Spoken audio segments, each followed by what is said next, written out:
నిషేధిస్తామో అదే మూలమైతే అన్న సందర్భంలో మన పెద్దవాళ్ళు చెప్తూ ఉంటారు. గత జగన్ ప్రభుత్వం అమరావతి రాజధానిని ఒక రకంగా చెప్పాలంటే నిషేధించింది, చంపేసింది, ధ్వంసం చేసింది. ఇంకా ఎన్ని రకాలుగా దాన్ని ఎంత విధ్వంసం చేయాలో చేయాల్సినంత పని చేసింది.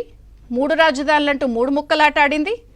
ఎన్ని రకాల ఆస్కారాలు ఉంటాయో, సిఆర్డీఏ పరిధిని కుదించడం, లేదా రైతుల కౌలు విషయంలో గొడవ, 3 రాజధానుల అంశం అంటూ 3 ముక్కలాట అంటూ రకరకాల గొడవలు, ధ్వంసం లేదా ముంపు ప్రాంతం అని ముద్ర, ఎలా అయితే దాన్ని నిషేధించాలో, ధ్వంసం చేయాలో, విధ్వంసం సృష్టించాలో అదే అమరావతి రాజధాని ఇప్పుడు మూల కేంద్రం, మూల బిందువు అయిందనుకోండి.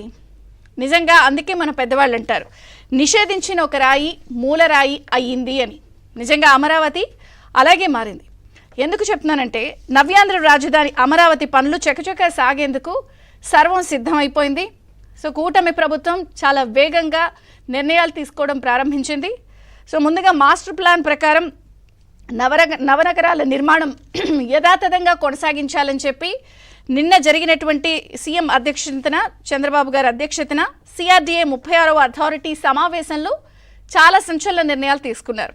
అందులో ప్రధానంగా 5 ఏళ్లుగా ఆగిపోయినటువంటి మాస్టర్ ప్లాన్ తిరిగి నిర్మించాలని చెప్పి, కృష్ణానదిపై 4 ఐకానిక్ బ్రిడ్జిల నిర్మాణానికి సంబంధించిన నిర్ణయాలతో పాటు ప్రధానంగా నిన్న జరిగినటువంటి 36వ సిఆర్డీఏ అథారిటీ సమావేశంలో 12 అంశాలని చాలా కూలంకుషంగా చంద్రబాబు గారు, నిపుణులు, సేమ్ టైం అక్కడ ఉన్నటువంటి అధికారులు చర్చించారు.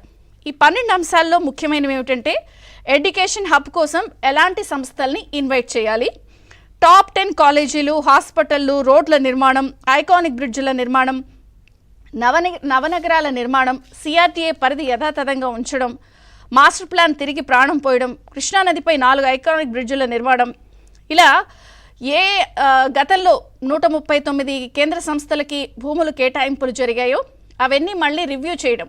సో ఆ కేటాయింపుల్లో ఏ వచ్చాయి, ఏవి రాలేదు, ఎక్కడున్నాయి, ఎక్కడ ఆగిపోయాయి, ఏ స్టేజ్లో ఉన్నాయి, మళ్ళీ వాళ్ళకి టైం కూడా పునఃసమీక్షించి వాళ్ళ టైం పరిధి పెంచడం. టైం బౌండ్ అంటే 5 ఏళ్ళు అప్పుడు జనరల్గా ఒక ల్యాండ్ ఏదన్నా ఇస్తే ఈ టైం పరిధిలో కట్టాలని చెప్పి ఉంటుంది.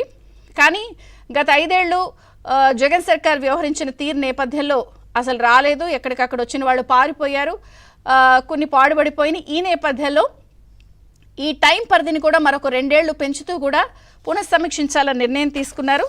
అలాగే కోర్ క్యాపిటల్ పరిధిలోని 217 చదరపు కిలోమీటర్లలో కూడా రహదారి గ్రిడ్కు కూడా ఆలోచిస్తున్నారు. ఈ రహదారి గ్రిడ్ జాతీయ రహదారితో అనుసంధానం చేస్తారు.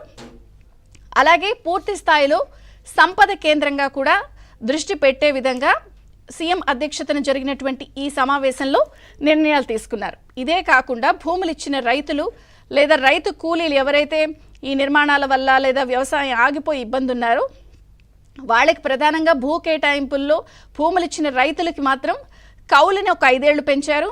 అలాగే పెన్షన్లు రైతు కూలీలు దాని మీద ఆధారపడి ఉన్న వాళ్ళకి కూడా 5 ఏళ్ల పాటు పెన్షన్ ఇచ్చేందుకు కూడా నిర్ణయం తీసుకున్నారు. ఇదే కాకుండా సిఆర్డీఏ పరిధి గత ప్రభుత్వం దాన్ని కుదించింది. ఫస్ట్ చంద్రబాబు గారు వచ్చినప్పుడు అనౌన్స్ చేసినప్పుడు 8,352 చదరపు కిలోమీటర్లు, దాన్ని జగన్ గారు వచ్చినప్పుడు 6,993 కిలోమీటర్లకి కుదిరించారు. సో దాన్ని కూడా యథాతథ స్థితిలో కొనసాగించేందుకు నిర్ణయం తీసుకున్నారు. ఇదే కాకుండా నిన్న మనం ప్రధానంగా చూస్తే ఐఐటి హైదరాబాద్కి సంబంధించిన నిపుణులు వీళ్ళందరూ కూడా సందర్శించారు. అక్కడ గతంలో 2014 నుంచి 19 మధ్యలో చంద్రబాబు ప్రభుత్వం ఉన్నప్పుడు అక్కడ ఉన్నటువంటి జరిగిన నిర్మాణాలు, క్వార్టర్స్ ఇవన్నీ కూడా మళ్ళీ పునఃప్రారంభించి మాస్టర్ ప్లాన్ యథాతథంగా రూపొందించే అవకాశం ఉంది. కాబట్టి నిర్మాణాల పనితీరు ఎలా ఉంది, ఏమైనా మార్పులు చేర్పులు చేయాలా, ఫౌండేషన్స్, రాఫ్ట్ ఫౌండేషన్స్ పరిస్థితి ఎలా ఉంది అని వాళ్ళు కూడా పూర్తి స్థాయిలో పర్యటించి అధ్యయనం చేసి నివేదిక ఇచ్చారు. సో ఏదైతే జరిగినటువంటి నిర్మాణాలన్నీ చాలా బేసిక్గా ఉన్నాయి, పర్ఫెక్ట్గా ఉన్నాయని చెప్పి ఫౌండేషన్ల విషయంలో కూడా నిపుణుల బృందం వెల్లడించింది. మొత్తంగా చూస్తే అమరావతికి పూర్వ వైభవం రాబోతోందా?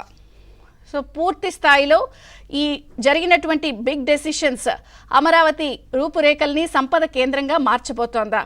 మనం ఒక 5 రోజుల క్రితం చూసాం, పార్లమెంట్లో కూడా వైసీపీ యూటర్న్ మనం చూసాం.